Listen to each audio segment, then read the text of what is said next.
For more on this, let's speak to Anupam Chandar. He's professor of law and technology at Georgetown University Law Center. Professor, thank you for making the time to speak with us today. Let's dive right in. This is a framework for a deal. U.S. officials saying that Presidents Trump and Xi Jinping will finalize it on Friday. But both sides have remained tight-lipped on the details. So how significant is this potential deal, and what could it possibly look like? So I think it's significant. This is the closest we have gotten to the kind of a deal on paper. So it seems like they have the essential terms worked out. That is, the set of investors lined up that are going to increase their investment or their share ownership of this company. And other possible investors, new investors that will have a greater share of this company. The goal under the law is to ensure that there's 80% ownership that's not in China, essentially.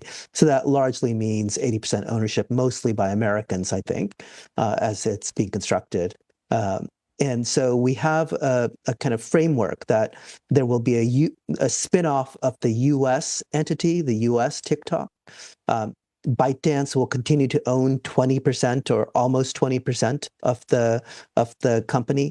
And importantly, the algorithm will continue to be licensed from ByteDance. So the algorithm will still be owned by ByteDance, but it will be licensed to the American company. That's critical because the algorithm is the secret sauce that keeps TikTok working and bringing in users like me. So in the grand scheme of U.S.-China relations and their ongoing tariff negotiations, what exactly does this deal mean other than TikTok will avoid being banned in the U.S.? So this was part of this U.S.-China tariff trade war. And so TikTok got caught in the crossfire. And so one of the goals of President Trump is to ensure that TikTok stays in the United States, continues operating in the United States, but under different ownership.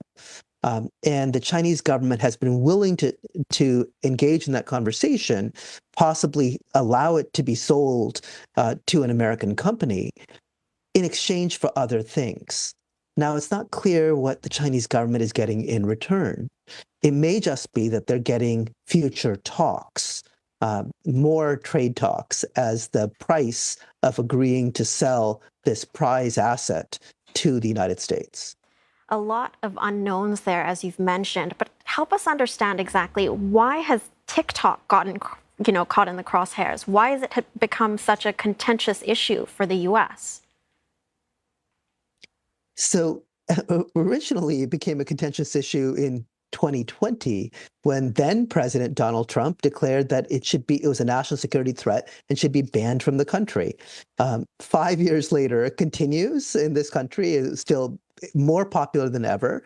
And so American people don't seem to be, the TikTok users, at least in the United States, don't seem to be that concerned that it is a spy, a machine in their pocket, which is what the critics argue. But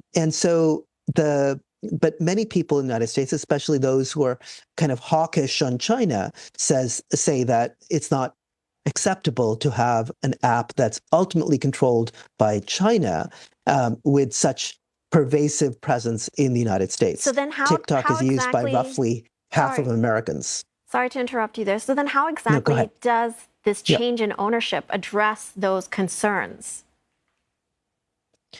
Well, the algorithm will still remain ultimately owned by the Chinese, but it will be vetted and operated in the United States.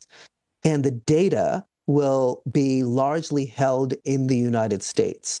So the personal data of TikTok users will continue to be stored in the United States, and with promises that it flows to foreign countries only when there's a good reason for it to do so. For example, when I want to share my TikToks or comment on someone else's TikTok.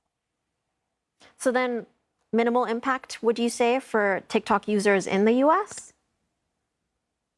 So hopefully that's really the hope for American TikTokers because we wouldn't want to become a TikTok US island, unable to talk to TikTok users in Singapore or in Mexico or in Canada or in Europe. I love the fact that I can engage with the rest of the world via TikTok. We wouldn't want to choose a strategy like China, which largely has a kind of Chinese archipelago of these apps. And so we want to make sure that we continue embracing speech across borders. Professor, what do you read into the ongoing negotiations between the US and China? Are these trade talks just about national security, or is there more to it? Well, there is politics here. There's politics, when the Republicans and the Democrats want to both appear strong vis-a-vis China. And so part of the TikTok problem was that the Democrats didn't want to appear weak in agreeing to a deal that allowed TikTok to continue under Chinese ownership in the United States. And so now President Trump has always assured American TikTok users that he will continue operating the app in the United States, but he's offering them this possibility that they can keep on using the app just like they did before, but that they will now have new owners. The reality is new ownership might change the editorial content on the app so that if we now see TikTok moved into the hands of owners who are more politically aligned with the president, perhaps their decisions on content moderation look different than those of the current TikTok owners. Looking ahead, do you think this impending TikTok deal could it set a precedent for how the US handles other Chinese-owned platforms? I think it could, but it also might set a precedent for American-owned platforms operating elsewhere as well. So imagine if someone said to OpenAI, you have to sell your algorithm, you have to sell your operations in this country to our countries in companies. Or if they told Google, et cetera, those things. So I think this is not a good strategy overall. I think it's going to set a kind of a precedent that will be an unhappy one for global corporations, which would like to continue being global corporations, not being split up in the different countries in which they operate.